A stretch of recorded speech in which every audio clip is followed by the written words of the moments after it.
கிறிஸ்து இயேசுவில் அன்பிற்குரிய சகோதர சகோதரிகளே, இயேசுவின் இனிய நாமத்திலே வாழ்த்துக்களும் வணக்கங்களும். தவக்காலத்தின் 3ஆம் ஞாயிறுக்கான சிந்தனை பகிர்வு. தவக்காலத்தின் முதல் ஞாயிறன்று இயேசுவோடு பாலை நிலத்துக்கு பயணமானோம். 2ஆம் ஞாயிறன்று இயேசுவோடு தாபோர் மலைக்கு பயணமானோம். இன்றைய நற்செய்தி வாசகத்திலே இயேசு 2 நிகழ்வுகள், ஒரு உவமையை பற்றி பேசுகிறார். இயேசு குறிப்பிடுகிற 2 நிகழ்வுகளும் துயர நிகழ்வுகள். பிலாத்து கலிலேயரை கொன்று அந்த இரத்தத்தை பலியிலே கலந்தான் என்கின்ற முதல் செய்தியை இயேசு சொல்லிவிட்டு, மற்ற கலிலேயரை விட இவர்கள் அதிகம் பாவம் செய்தவர்களா என்று சொன்னால் அப்படி அல்ல என்று சொல்லுகிறார்.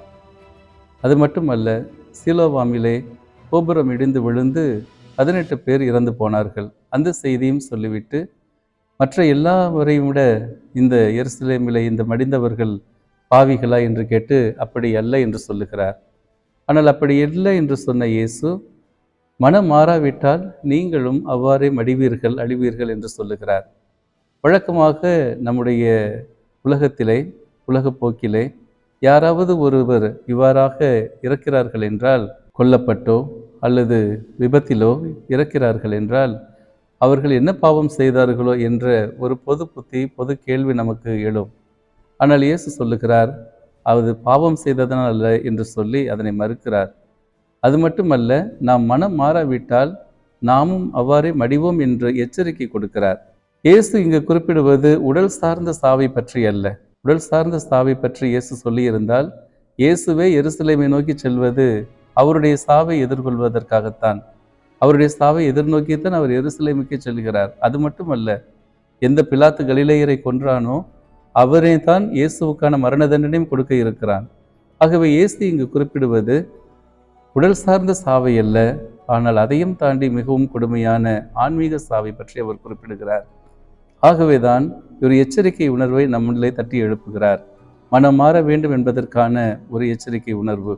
அந்த மனம் மாறுவதற்கு மிக அடிப்படை தேவையான ஒரு சுய விழிப்புணர்வு தேவை, சுய பரிசோதனை தேவை. அவ்வாறு அந்த சுய பரிசோதனை செய்து கொள்வதற்கு இன்றைய நற்செய்தி வாசகம் நமக்கு அழைப்பு விடுக்கிறது. அவ்வாறு சுய பரிசோதனை செய்து கொள்ளாமல், மனமாற்றம் இல்லாமல் நாம் இருக்கிறோம் என்றால், நாம் எதிர்கொள்ள வேண்டிய அழிவு பிலாத்துவினுடைய வாளை விட கொடுமையானது, சீலோவாம் கோபுரத்தை விட கடுமையானது. ஆகவே நம்முடைய வாழ்க்கையிலும் கூட இந்த சுய பரிசோதனையும் சுய மாற்றமும் எந்த அளவுக்கு தேவை என்பதை கூறிய இயேசு அதனை தொடர்ந்து ஒரு உவமையை சொல்லுகிறார். இதுகாரும் இயேசு மிகவும் கடுமையான வார்த்தைகளை பயன்படுத்தியவர். இந்த உவமையிலே அவருடைய கனிவு தென்படுவதை நாம் பார்க்கின்றோம். அன்பு சகோதர சகோதரிகளே, அந்த உவமையிலே ஒரு திராட்சை தோட்ட தலைவர் திராட்சை தோட்டத்திலே அத்தி மரத்தை நட்டு வைக்கிறார். வழக்கமாக திராட்சை தோட்டத்திற்கு அதிக கவனம் தேவைப்படும். மிகவும் அருமையான ஒரு நில தயாரிப்பும் நிலச்சூழலும் அதனுடைய பராமரிப்பும் நன்றாகவே இருக்கும். அத்தகைய சூழலிலே ஒரு அத்தி மரத்தை வளர்க்கிறார். அந்த அத்தி மரத்திலே 3 ஆண்டுகளுக்கு எந்த கனியும் அவர் பெறவில்லை. 3 என்பது நிறைய ஆண்டுகள் என்பதற்கு அது அடையாளமாக இருக்கிறது. ஆகவே ஒவ்வொரு ஆண்டும் இந்த தலைவர் வந்து பார்க்கிறார், அதிலே கனி ஏதும் காணோம். ஆகவே அந்த தலைவர் அதை வெட்டிவிட தோட்ட தொழிலாளரிடம் சொல்லுகிறார். ஆனால் தோட்ட தொழிலாளர் நம் ஆண்டவர் இயேசுதான்.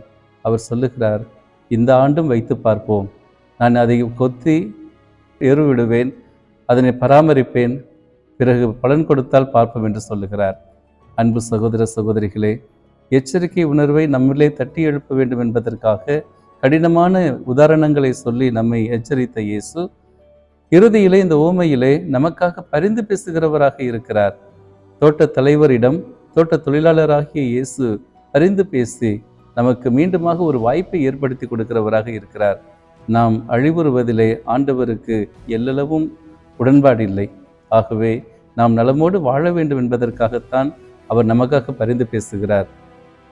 யோவான் நற்செய்தி 15ஆம் அதிகாரம் 5ஆம் வசனத்திலே பார்க்கிறோம், நானே திராட்சை செடி, ஒருவன் என்னுடனும் நான் அவனுடனும் நிலைத்திருந்தால் அவன் மிகுந்த கனி தருவான் என்று சொல்லுகிறார்.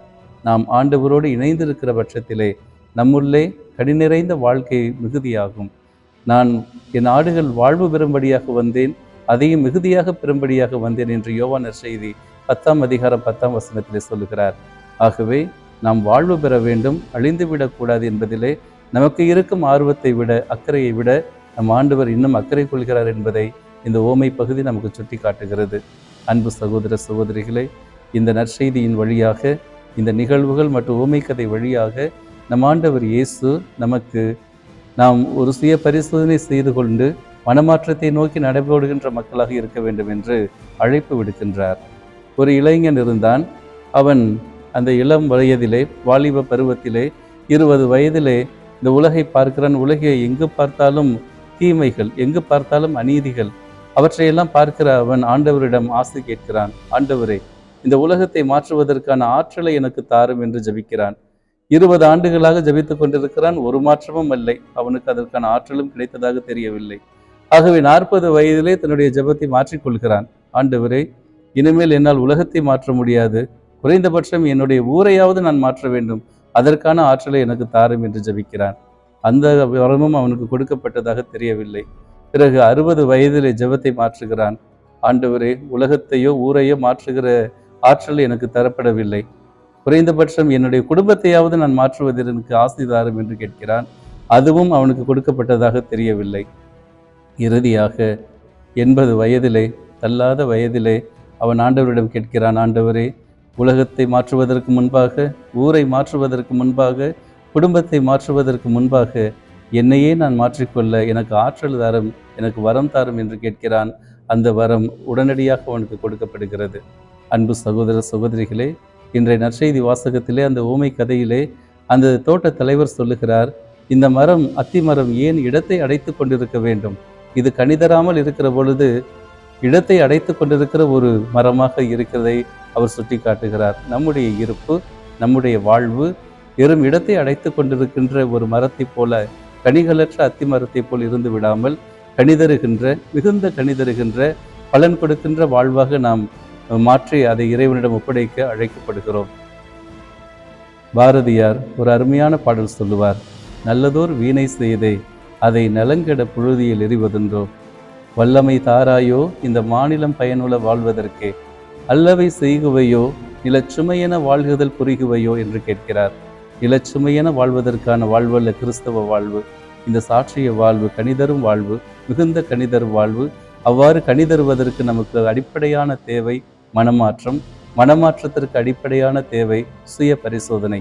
ஆகவே சுய பரிசோதனை செய்து கொண்டு மனமாற்றத்தை அடைந்து, மனமாற்றத்தின் கனிகளை இந்த தவக்காலத்திலே மிகச் சிறப்பாக இந்த 3வது வாரத்திலே பெற்று அனுபவிக்க நாம் அழைக்கப்படுகிறோம். அதற்கான ஆசிரையும் அருளையும் இந்த வாரத்திலே ஆண்டவரிடத்திலே கேட்டு ஜெபிப்போம். ஆமென்.